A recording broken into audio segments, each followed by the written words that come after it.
Uyu mukadzi wako chingani? And which 4.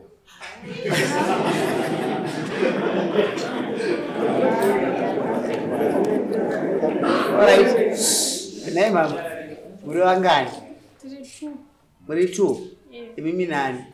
Mukadzi ndo anogara naye kuStone Ridge. Inini pavakadzi vake vakaenda vese ndiro namba 9. Iri kari pano nhasi ndiro kugadzira nhasi. Chengetesa chimbiya Sony Jiri variyo ndaisa muchijiri. Baba wangu anisozoti mbiya choona. Mari waisa muchijira. Inova ndiyo yairekodwa pabhuku iri.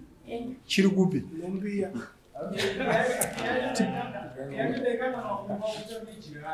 Zvese. Mambo wati ati manzo wanzi musi wa 16. Unoya naro musi wa 16 noplate yake. Yechi3 iyo iri kushamba ndo yaakati ukazvara mwana mukomana ndo yandichakupa. Kupa iwewe. Wakabva umuita here mukomana? Mwana mukomana ndinaye. Saka une stand mushamba. Aiwa, vantu vakataura pakati iwe unonyora rako. Izvo manyora pazasi? Ko izvo ngonyora panizvi? Alright. Tushandisa semu mabeba iyi? Che, iro randisurizawo iwo rakurura chiri kupi? Alright, ngatitaure zvinhu zviri panapa.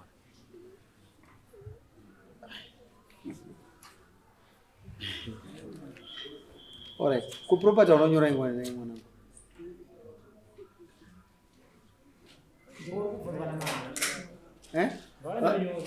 Ndakupa mukana nyorai. Uri kuti wanga usina kana wozvimwisisa wakatakura ndisi? Alright, ngandingoverenga zviri panapa. Pane cabin. I1 ndi yaishandisirwa basa rei?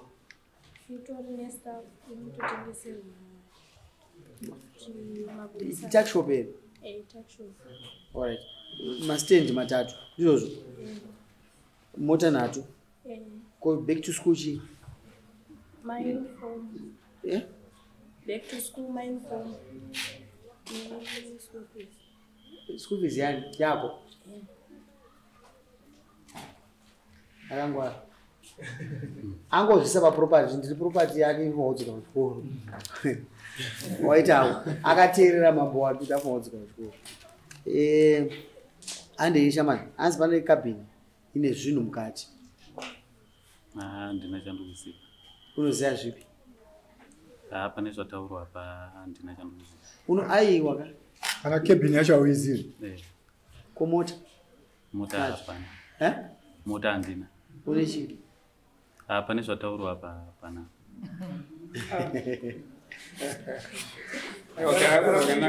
Tsanangura mwanangu. Tine cabin shop iri kuCabs kwaRarare. Toita stand pastand 3 idzi. Pane 1 iri kuStone Ridge haina kuvakwa. Yechi2 iri kubudiriro 1 yakavakwa 3 rooms. La January yeyi padzakavakwa. Yechi3 iyo iri kushamba ndo yaakati ukazvara mwana mukomana ndo yandichakupa. Kupa iwewe? Wakabva umuita here mukomana? Mwana mukomana ndinaye. Saka une stand mushamba.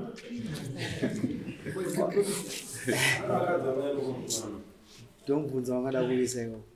Uyu mukadzi wako chingani? And which 4.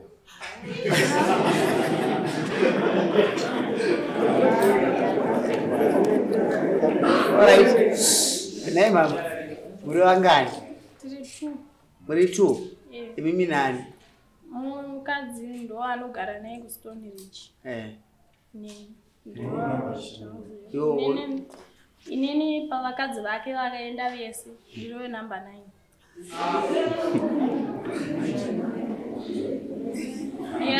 Ari mashure kwangu ndiyo namba 8. Ndianogara kuStone Ridge. Saka ngati first wife ndiwe? Aiwa ndanga ndiri second. Asi hatinambonyanyosiyana takaenda mwedzi mumwe chete. kwatakaenda. Saka maproperties ari kuinclude vakadzi vese. Ndaenda kubvunza kuti maproperties ari kutaurwa bhozi mota dzamataura dzine mabhuku. Toenda kudzimba uko kune mapepa. Saka pane zvimwe zvokuti kana imimi mune mapepa ere amunawo amunogona kubuditsira dare kuti rishe papepa chena mapepa. Besides that, stand yese iri out of mabushu. Jurisdiction yamamba haipindiri. Ine process yako. Ndofunga vanoziva. Ndinogona kuda kuti bate but ndesi chikora mutemo. Andidi kuwanikwa ndiri ku wrong side ndichiziva. Paangoti Stonebridge, Caves nebutiro mambo wabva wasuduruka. Dai mangoti munomu zvidai so totaiwa ndizvizvani? Asi mazona tisaunene kuisana stake nemasofa ekoti pazvinhu. Zvinofanira kuenda neprocess yazvo. Madzimambo towazochikora mutemo serious. Back to school. Ai mombe yakazvikwanira. Unosa mombe yakazvikwanira. Haisi secret. Wakamutora ari makore mangani. Tanga tisida kupfuura neikopa takutopinda mazviri. Wakawane makore mangani? 1915. Misire mombe yake pakwe $300. Wakadzokera ai hope kuti ndakakudzokera kuchikoro ndichikova akati. Wakadzokera kumani? 3. Mari yake inopedza? Kusvikapedza kunyora. Kusvikapedza kunyora. Ndiye mwana wechipiri kuteerera zvinoda mama. Takadai so tinowana vana vanoenda kumberi vasingakwanikwa vachimirira kuti varume vacho vaine zvinhu. Kuombera kwakaipa. Kuombera vauya. Nhasi handina ndine mavheji. Bata zvinhu maoko avo. Apo ndo pandiri kugona. Pamota ndandatoya nebhuku raikesha mota idzodzo 3 idzodzo. Zvinomuzita mari? Bhuku randainyora mari dzaindekomba. Ndikuena asi ndinoda registration book. Bhuku garuwe. Taura ini baba. Pazvinhu ndanzwa kuti amai ava ndowech9 vavakadzi vakatorwa vakaipa namba 9. Pane zvimwe zvavakaona zviripo here nokuti pakugova vada kutasa kuona kuti zvamakashandiro pamwe chete nemumwe ndezvizvi izvi zvamakaona zviripo izvi zvinozikanwa namambo kuti zvakanga zviripo nokuti mugona kuti ane chakati nokuti vakadzi vazhinji mazuva ano vakaona kuti unopenya muti wamakoropati anohamba akasewera bhatirwa kwamuti vatotora nazvo nokuti anenge apropati. Saka ngavatariswa kuti zvakawanikwa zvino murume uyu ndezvipi zvavakashanda vese ndezvipi mambo kasa akadzaipa nematauriro aiita mukuru ndofunga maona pane zvimwe zvandasuduruka for a reason. Wanzwa reguruswa zviri pachena tinoda kubata zvatinobata isusu. Anyora apa ndakandifungidzira isusu sevabereki tinongoadvisa mwana wangu kuti mwanangu chakakosha kufema nokupuwa pfungwa idzi kudzoka kuchikoro. Tora property yako inge iri mubabani mako. Izvi zvimwe zvichizisiya kuende mberi. Ndosaka mwana wayo ndamubachi $300 yechikoro. Inokwana here? Kunoita mari inotorwa ko. Bozi ndinofanira kuzvigadzirisa. Rent yemwana ndindoigadzirisa. 51. Huh? 51. And how many terms? 6 terms. 6 terms. Aya 5 terms. Can you run it? Saka mari yedu inokwana here school fees. Toka just. Uyu ndakakaisa mwana. Anopa kurudzira musa dzake. Karumbo. Chairman gani? Taura is chairman. Aruza uri mwana. Budget. Itaura ichi ndonyaya mawirira kai ndiye inyu kai. Achitanga kuya samangwana 68. Alikuwa wakakwenda tuwele msule leo mata test. Basi 68 plus 82. Go marika kwa. Nipa goli. Pamsore mambo. Pamsore mambo achiweka nemaoke. Asi ndanchiono zvangu darira kuti mukomana uyu arege kuti achiroora achisiya achiroora achisiya.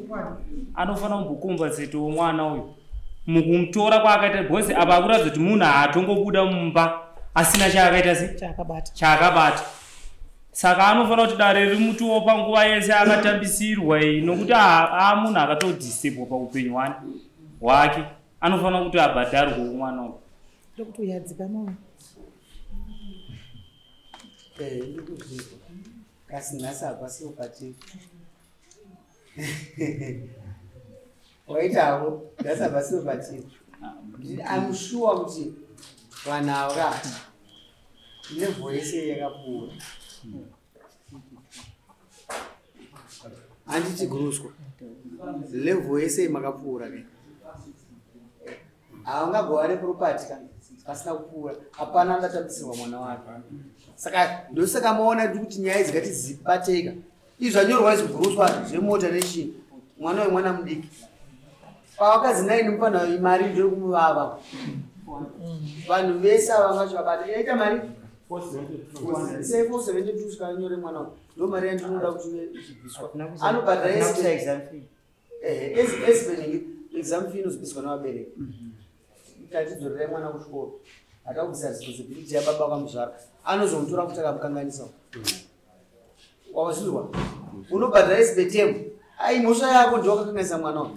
Isusu kuno kubailore rinobva rati there is a sum inobviswa ye-re-entry inove mombe. Tikanoisa mombe pasikero nematumbo yayo. Inonzi inofecha 800. Isakogumira chikuti bhadhara school fees yemwana usikaita sei? Apedza chikoro. Saka izvozvo zve-exam fee ndasira iwe Guruswa mwana anobhadhara exam fee newe. Kasi chikoro uyu anobhadhara kusika mwana aita sei? Apedza. Ndiye akamubvisa kuchikoro. Ndiye anomuzorera re-entry tinoida. Tiri kuita zviri pabailo redu bumbiro remunzvimbo mushamba ndo ratikaita. Ine rinoprojekta mwana sikana zvakanyanyisa.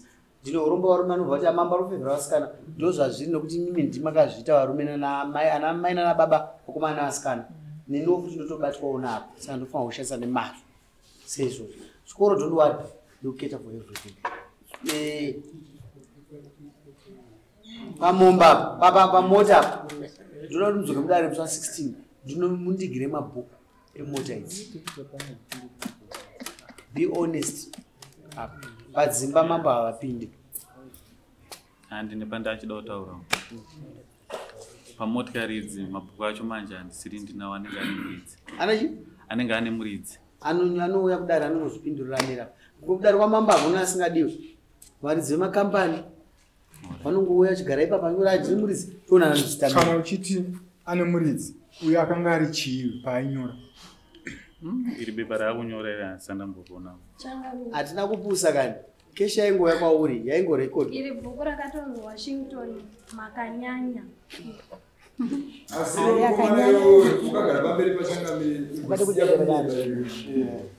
Yakatorinyora pakutanga kubhuku ndiyakanyora kutangira pambukuvhura ndinanda kunyora mari dzichiuya kwandiri. Ndachida kuti andipindure chitenda. Wapindura mubvunzo. Kuti wandabvunza kuti uyo anga achinyora bhuku iri akanga ari chii? bhuku ana hapana bhuku rangu. Iri kari pano nhasi ndiri kugadzira agadzira nhasi. Ndinotesa chimwe chimbiya so nejiri. Mariyo ndaisa muchijiri. Baba wangu anisozwa kuti ndiyacho. Mari waisa muchijira. Inova ndiyo yairekodwa pabhuku iri. Chiri kupi?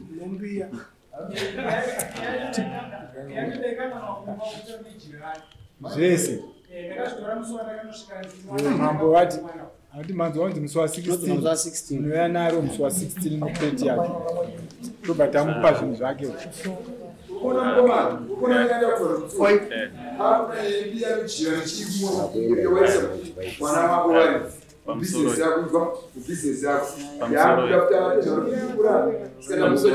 nditauro nawo haisiye kuti munongoti munhu akataura moti ndizvozvo. Ini ndinokodzero yekudi ndikutaura muchindinzwawo. Asi kuti uyu akataura chema kutoti aiwa zvataura nawo ndizvo chete. Inini ka bhuku haana mvura anyora kana bhuku. Muridzi wemotikari idzi atoripo. Ini ndinotongoshandawo. Unouya naye musi wa 16. Alright. Handiti. kuti anongoenda munongoenda mabhuku achida kuti achikumbira kuti vambomubatisa bhuku iri vambotarisa kuti ndora nhasi here kana kuti ndiro pakunetsana kwamakaita here. Kana chikumbira kubvunza mukomana wangu iwe kana motikari dzanzisiri dzako masitendi ese nezvi zvautaura zvakazvitenga nini pamusoro inditaurawo aita mukana unawo zvemasitendi mazvinzi vachitaura nevava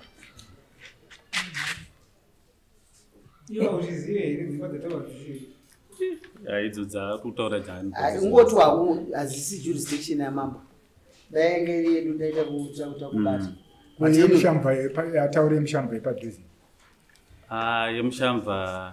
yemushamva ndoiziva yakatengwa nokuti kamira ikanitsanamutsanamutsawa yemushamva ndoiziva yakatotengwa 2017 here yakatotengeswawo 20 achazoti 20 chii payakatotengeswawo ukuisa as if iwo haukusi munyaya iyi yakatengeswa nani yakatengeswa nanzvanzi yangu yanga iri yake saka iwe une masitedzi mangani ini ndine 1 yekubatsira naye kumusha kubatsira naye kumashopu ibva maiisa palisti ipapo palisti modzoka musi 16 munoene mabhuku ndiwo uye nevanhu vako vakuti ndiwe motikari maridzi wemotikari iri ngavabva uya nemabhuku acho hati unoziva kuti bhuku romotikari rinogona kungochinjanwa chingoenda zvavo unoziva kuti munhu akatenga motikari obva atopiwa bhuku urega kuchinja ownership unoziva zviriko nekuti ane bhuku ndiye muridzi wemotikari hakuna munhu anopiwa bhuku asina nini asiri muridzi wemotikari tembo vana ava zvavanokuita ya anogona akatenga mota asina kuchinja risisha ndo zvandiri kutaura saka anogouya muridzi anongouya kuti mota ndeyani izvozvo zviri very common ende ndozviri kuitika but anyway ende tosangana tipe nyowani nyaya nyowani tipe nyaya nyowani